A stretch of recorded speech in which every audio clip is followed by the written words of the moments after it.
What's good? It's your boy Fanon. All right, man. I'm going to do another video. This is a request video from a subscriber that sent me a note because about something that Anthony Joshua and Eddie Hearn said that they want to make a decision by December 1st about whether or not Anthony Joshua and Deontay Wilder are going to fight April 13th. And so let me make a comment on that. Obviously, they don't want the fight. That's the most important thing about it. They don't want the fight. And they continually do this. They continue to try to set parameters around negotiations about what's going to happen as if they're the only person sitting at the table, as if they're the only people that matter. And it's that type of arrogance that turns me off on them, period. But really what it is, it's just an attempt not to make the fight. What is the chance that it's a coincidence that the rumor is that the fight between Deontay Wilder and Tyson Fury is going to happen on December 1st? That they want to push negotiations to begin and be concluded by the day of the fight. So they want to negotiate with Deontay Wilder all the way during the lead up to the press tour, right? During the press tour, because they're taking I think they're going to go to New York, London. It's going to start in London, then go to New York, then go to LA.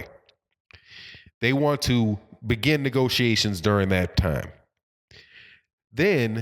And they want to have it concluded sometime during the preparation, and the deadline be the day that they're fighting. They don't want the fight. That's it. That's what that says. It's the same communication that they gave when they offered 12.5% flat fee for a heavyweight, for the fight for the undisputed heavyweight championship of the world. It's the same thing that they showed when they turned down $50 million. They don't want the fight. And the people that ride with Anthony Joshua, because there's not as many. I have a boxing channel. I talk to other boxing fans every day. And I mean other boxing fans. I'm a boxing fan. I appreciate that there's a good number of people that I'm able to talk to every day. And I'm happy about that. But I'm a boxing fan just like you're a boxing fan, just like anybody's a boxer, just like every other boxing fan. I'm not a member of the media. I don't consider myself to be somebody. I'm not making a living by interviewing boxers or by, I'm not part of that boxing machine. I'm a boxing fan. And YouTube gives a voice for people to have vlogs, video blogs, or whatever, where you can talk about boxing. And I have a bunch of cats that I like to talk to every day, pretty much every day, about all kind of different boxing subjects. So I'm just a boxing fan. And what this boxing fan can clearly see is that Anthony Joshua was a fraud. I've been saying it, I'm going to continue to say it. That whole setup is fraudulent. It is exaggerated. That's what it is. It's exaggerated. His ability to fight in the ring is exaggerated. His popularity in the UK and globally is exaggerated. It's exaggerated for marketing purposes. He's a means by which to try to grow the Matchroom brand. Anthony Joshua fought Alexander Povetkin yesterday, and he looked anything but confident. He looks like he can be hit with the overhand right like no problem. He just doesn't look like he does not look like a super talented fighter. There are fighters in boxing that you look at and you're like, God dog, man, that dude is a super talent. At this point, man, I'm telling you, I think he has problems with Alexander Usyk. I think he has problems with Big Baby Miller. I don't think he's the type of talent that Vasyl Lomachenko is. I don't think he's the type of talent that Terrence Crawford is, or the type of talent that Gervonta Davis is. I don't think he's the type of talent that Tyson Fury is. I don't think he's the type. I don't think he beats Huey Fury. I think he's a decent fighter. I think he's a decent fighter who's very, very big and matched very well.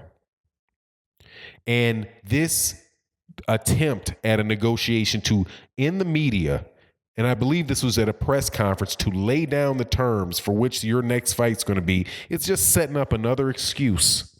Just setting up another excuse for them to be able to fight whoever it is that they wanted to fight in April anyway, which more than likely is Dillian White. They have had a plan from the day that they beat Vladimir Klitschko, coming off of a loss in a 2-year layoff. They want to. Anthony Joshua is openly talking about wanting to have a career with the longevity of Manny Pacquiao. How is he going to be? How is a guy with moderate talent but great size going to predict that he's going to have a 10-year career? By not fighting people, by hoping that Deontay Wilder gets old or people would forget about him. But here's the thing. Anthony Joshua is a domestic fighter. I said it in the last video that I did. I'm going to say it in this one. He wants to be a domestic fighter impersonating an international star. He's not going to come over to the United States till he believes that the coast is clear, and then he can fight somebody that is going to be an obvious win for him. But eventually, going the way that they're going to go, he's going to get caught with something. And he's going to get hurt and he's going to get dropped. You can see it.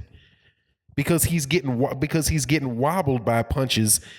Because he's got wobbled by Alexander Povetkin. He got wobbled by Joseph Parker. He got knocked down by Vladimir Klitschko and almost knocked out by Vladimir Klitschko. And that's why they don't want the Deontay Wilder fight. They don't want the Deontay Wilder fight because Deontay Wilder is not Alexander Povetkin. His dimensions aren't the same as Alexander Povetkin. And only the most, not even, and he tried to sell you this. Listen to the narrative they try to sell you. They try to sell you that Deontay Wilder has a make-believe 40-0 with 39 knockout record. Like, that's make-believe. Like he's the one with the carefully manicured career, not Anthony Joshua, right? The one with the flames coming out to his name, who has the audacity to demand that the lineal champion, whoever the lineal champion is, heavyweight lineal champion and WBC champion, start negotiating with him in the middle of their fight, in the middle of their training camp. At the start of their press tour and through the middle of their training camp, they're supposed to be paying attention to him. This dude is just like I said, it's just a ploy. That's all it is. And it's comedy. He's going to set a deadline. Didn't say, I want Deontay Wilder. That's the fight we're going to make. No, we want this. We want you to agree to whatever we offer you by December 1st so you can't have the fight. So we're just supposed to believe, instead of saying that. So what are they trying to accomplish? So that change the narrative to just sign the contract. Just sign the contract. I'm going to make a bet with people. I bet you I'm going to get at least 1,500 comments over the next 2 months about just make the date. Just make the date, mate. Just sign the contract, mate. Sign whatever it is. Sign whatever it is Eddie puts in your face, mate. But what happened to this? And this is a shout out to my man who sent me the article. Abidi Muhammad, shout out to my man. What happened to Deontay Wilder's stock rising, right? What happens if Deontay Wilder and these guys do the 1 million pay-per-views? Let's just say that he does 1 million pay-per-view in the United States. Right? And then he knocks out Tyson Fury in a classic fight. Everybody's hyped up. It does amazingly well because it's got the best undercard of a fight you could expect. Right? I would dang near buy the thing just for the undercard. There's a lot of people that will buy that Deontay Wilder fight just for the undercard, just because they get to see Gary Russell Jr. fight Leo Santa Cruz. They get to see, and they get to see Abner Mares and Gervonta Davis. Just those two fights alone will attract people to that pay-per-view, along with Deontay Wilder and Tyson Fury, and the fact that they're probably going to sell it to death on Fox, CBS. And since CBS, the rumor is, I got to verify this, that CBS bought Boxing Scene. This is a rumor that I've heard. I haven't verified it. That they bought Boxing Scene. Man, people are already going to know this. So say that fight does well. You want them to negotiate with you and set it in before the numbers come out. Yeah, how convenient for you. How convenient.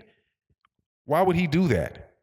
Why would he wait for you to claim that you're the A side when you become the B side clearly if Deontay Wilder versus Tyson Fury does well in pay-per-view in the United States? Because I'm not going to do the math again. If Deontay Wilder, Tyson Fury does 500 pay-per-view thousand, that 500,000 pay-per-view buys, that is a bigger fight, much bigger fight than Anthony Joshua Povetkin was. Because they were giving out tickets to Alexander Povetkin and Anthony Joshua. They got no TV rights in the United States for that because Showtime didn't pay for it. It was on DAZN, and nobody watched on Saturday with college football. And I'm going to wait for them to manufacture some numbers over there about their pay-per-view in the UK.